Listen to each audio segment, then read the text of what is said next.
tales for dark nights.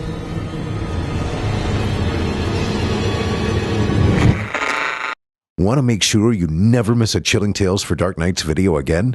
Be sure to subscribe and hit that bell to turn on notifications.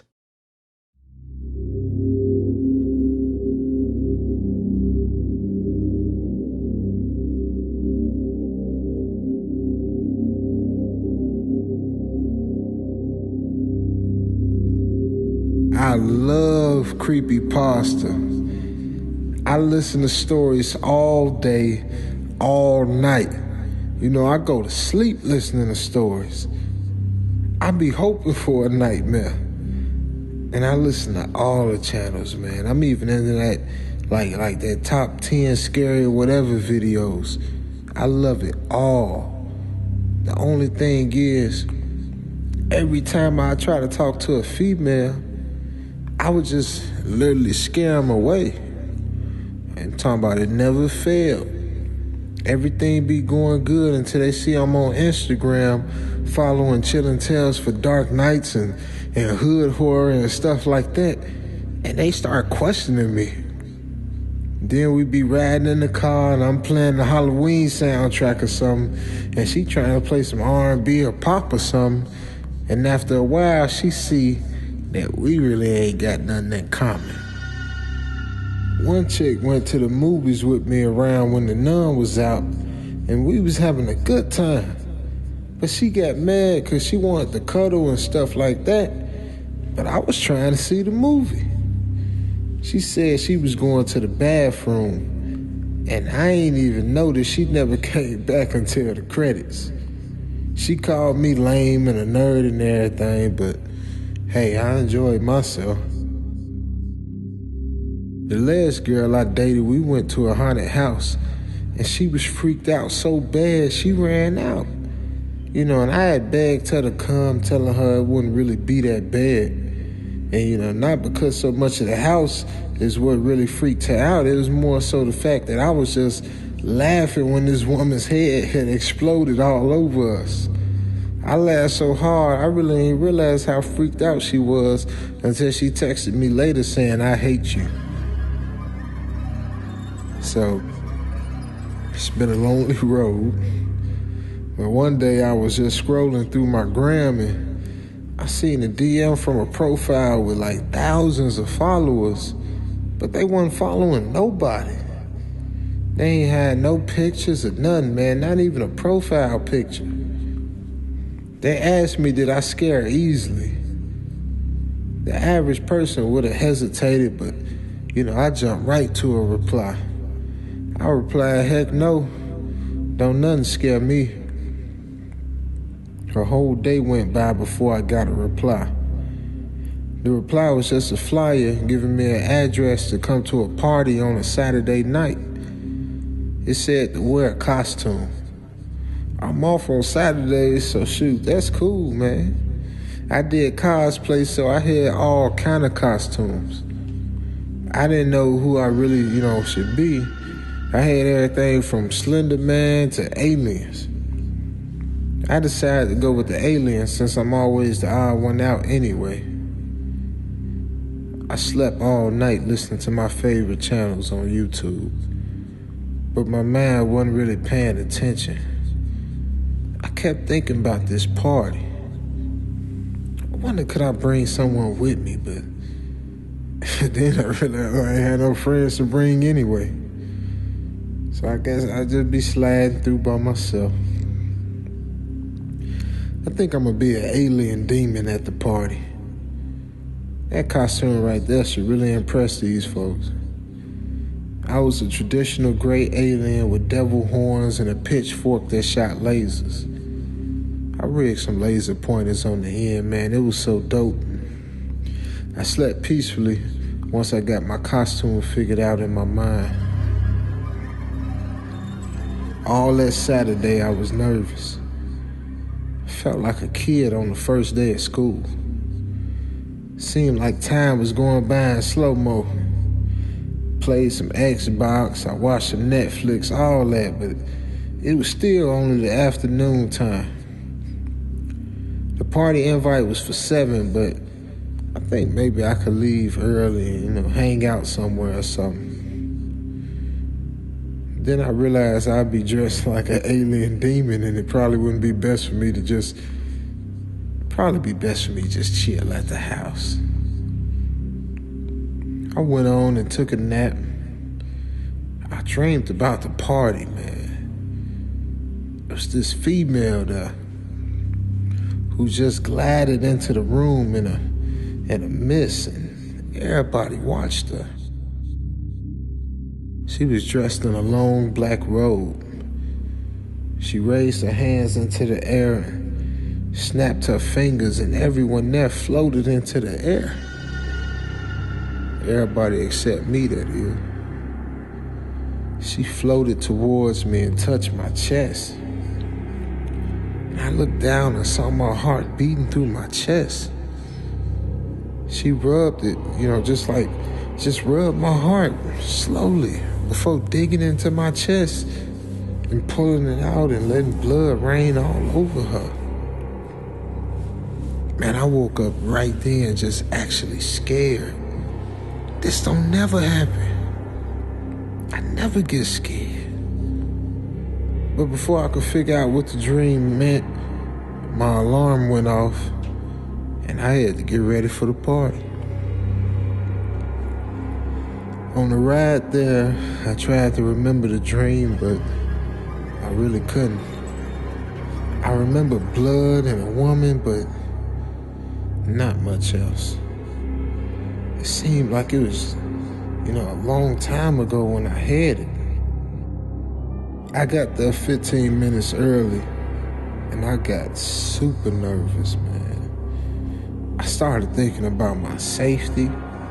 This was so jacked up because I usually search for something to scare me. But this time, it was an apartment building about 15 stories high. I got my courage up and walked into the lobby. A person with a hoodie on stood behind the desk. Their head was down so I couldn't see their face. They kept looking down but said to me, 13th floor. I just said okay and went to the elevator. Once I got inside, I realized there wasn't a 13th floor. It went from 12 to 14. I got out the elevator to go tell the desk guy, but he was gone. His hoodie was draped across his chair, but I didn't see him anywhere.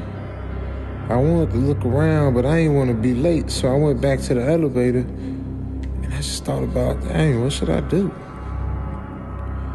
Eventually, it hit me to press 12 and 14 at the same time. The doors closed, and I was lifted on up.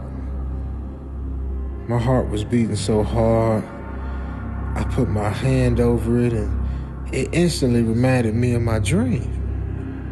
Man, I got scared all over again, man. I was so scared, I tried to hit, another button on the elevator to get it to stop, but it wouldn't. So now I'm just terrified, man. The light on the elevator went out at floor 12, but it kept going up. One of the floors lit up on a panel, so I lost the only light I had.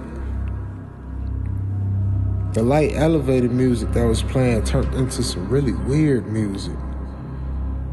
Lights came on in a dark blue color, and the door opened to a hallway that was decorated with a mirror of young people and popular monsters like Dracula and Frankenstein. At the end of a hall stood a woman at some double doors. She was about 6'6". She was muscular, like a bodybuilder size. I started walking towards her because the doors to the elevator wouldn't close or nothing, but I froze up about halfway to her. She just stared at me the entire time. I walked real, just almost like I was stumbling, man. And I waved, and I was like, man, is it even real, man? And man, she scared me so bad I almost fell over my own feet when she finally waved at me. She opened the door and smoke came through. The aroma of it carried me into the room, and before I realized, the door slammed shut behind me. I was scared, but the smell just kind of kept me cool. Before I knew it, I was standing in a circle. While standing there, a group of women walked towards me. They was dressed in white robes, and they started to sing this ghostly song and circle me. Their song got more and more intense while they took just these tiny little baby steps towards me. They reached their hands out at me. I panicked, but I ain't had nowhere to go. I grabbed my pitchfork and I just started swinging it. Then this bright flash went off, and a woman covered in black from head to toe appeared. She used her hands to just beat blood from the women, man. She broke their arms and legs and necks with ease, man. After all the carnage, she stood next to me. She removed her hood and she was beautiful. She removed her robe and I saw she was fine from head to toe, man. She wiped the blood from her face and licked her fingers, then reached out to touch me. Shivers ran down my whole body. I was in love. All of a sudden, dance music blasted on, and the women she killed got up and started dancing. I looked towards my heroine and she was gone.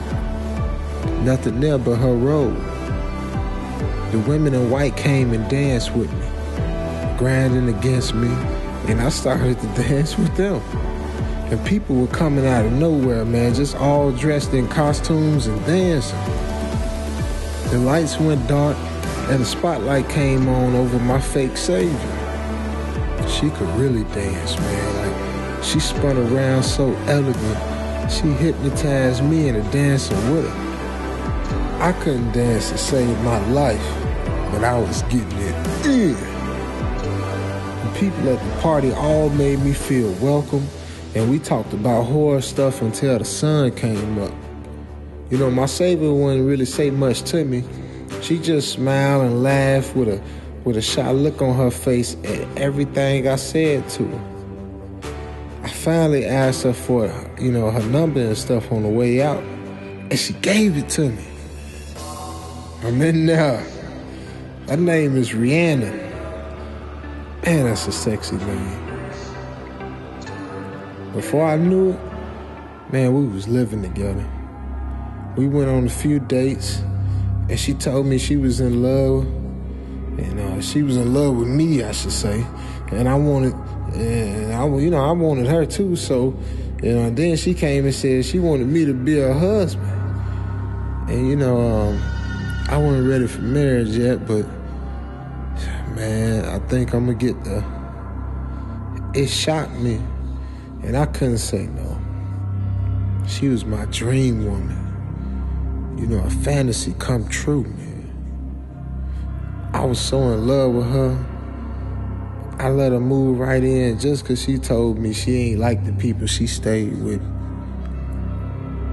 And it started out good. And I'm talking about she cooked, she cleaned. She even had a little part-time job. We never argued or anything. One night we watched some terrible horror movies on Netflix, and we went to bed. Everything was cool, but it was just this loud thud, man. It woke me up. And Riri, she was sleeping. So I said, babe, you heard that? And she just groaned and went back to sleep. So I got my bag and I went to the living room, but I ain't see nobody. I searched the whole house, but I ain't see nothing. I went back to the bedroom Riri was standing in the corner of the room facing the wall. And I froze when I saw her.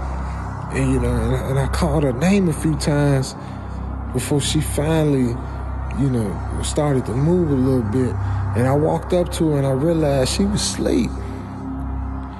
I guided her to the bed and laid her down. The next day, she ain't had no idea what I was talking about.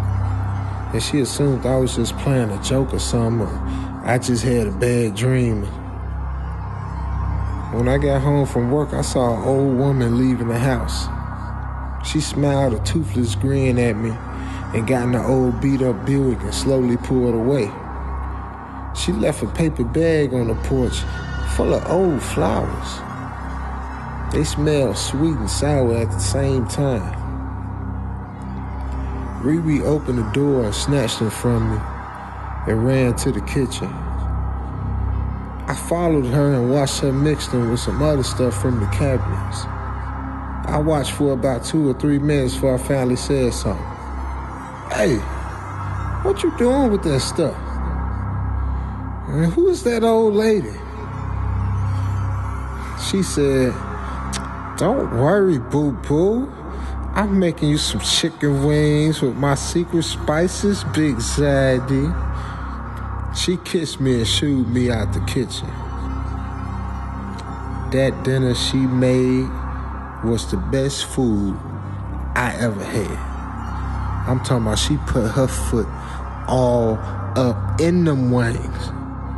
I ain't even look up while I ate them. I'm talking about, I said, "Riri, the wings straight bustin', baby." She just smiled and she gave me something to drink. And stuff got weird. My memory black out a little bit on this, but I remember waking up in the living room. Front door was wide open. Fall leaves was blowing into the house and everything. It was one of them days you could just hear the wind howling, man. All the lights was off. Only light came from the street light outside. I got up, scrambled to the door, and I shut it. And I looked outside and saw Riri walking out into the darkness. I walked to her slowly. She was sleepwalking or something. Her eyes were wide open and her nostrils were flaring, and her jaw just hung like it was off its hinge. She wouldn't snap out of it until I grabbed her and dragged her inside. "Girl, we ain't eating no more of your chicken after this." She swore up and down she ain't know what happened. I just left it alone after a few days, but things just kept getting weirder and weirder. She cleaned the house one day with a straw broom. The handle and everything, it was like she took a bunch of sticks and just tied them all together and made a broom out of it. I'm like, why would you use that instead of a vacuum? But she just insisted on using it. Then she sat the broom on the front porch and came to chill with me. "Riri, you weird, baby." She just laughed like she'd do, just laugh at everything, and cuddled up with me. We fell asleep on the couch. I remember the TV being on, but I kept hearing a strange voice. It was almost like a chant. I woke up and the screen on the TV was flipped upside down. And I used the remote to see if it was the show that we was watching, but every channel was the same. I threw the remote down and the channels just started changing like crazy. The TV finally stopped on the ugly old lady. She stared at the screen and she started to talk, man. She was looking like right at me, man. She said, "I'm in your house. I'm in your house. I'm right behind you." I turned around super fast, but I ain't see nobody.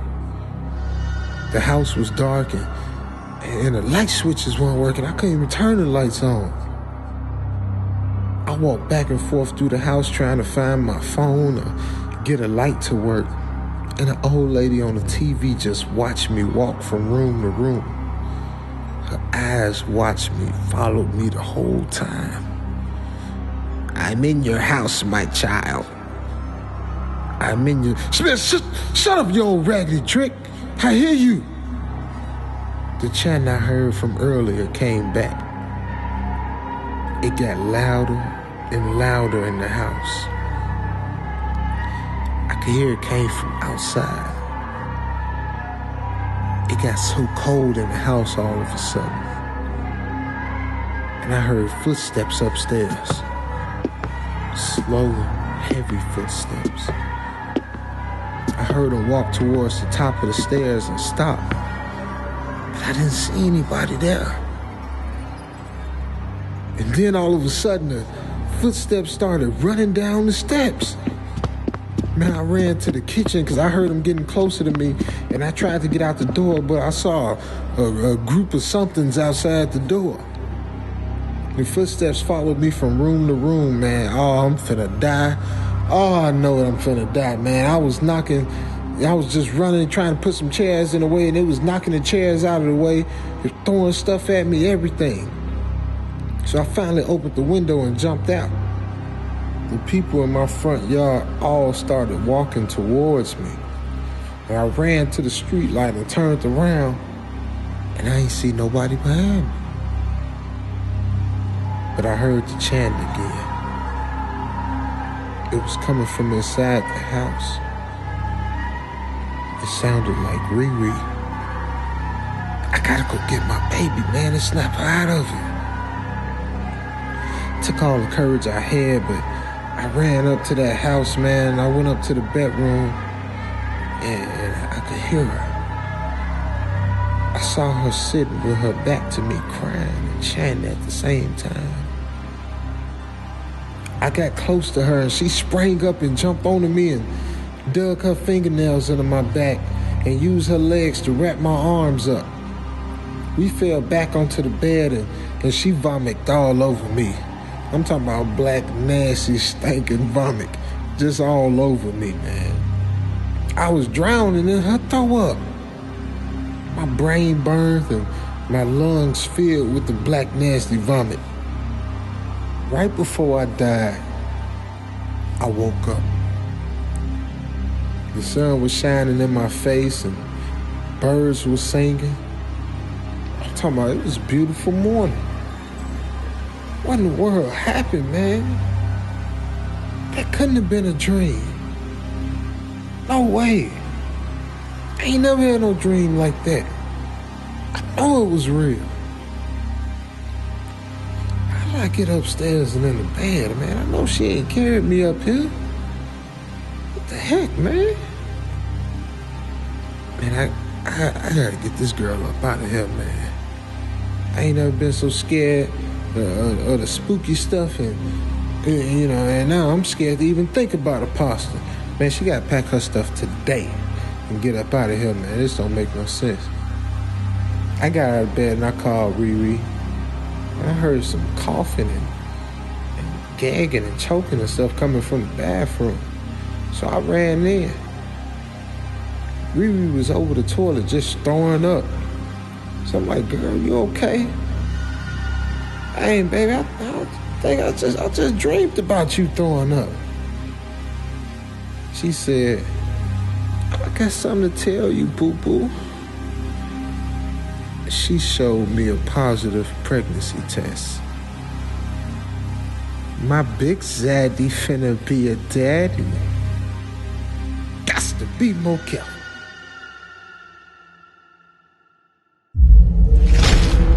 Chilling tales for dark nights.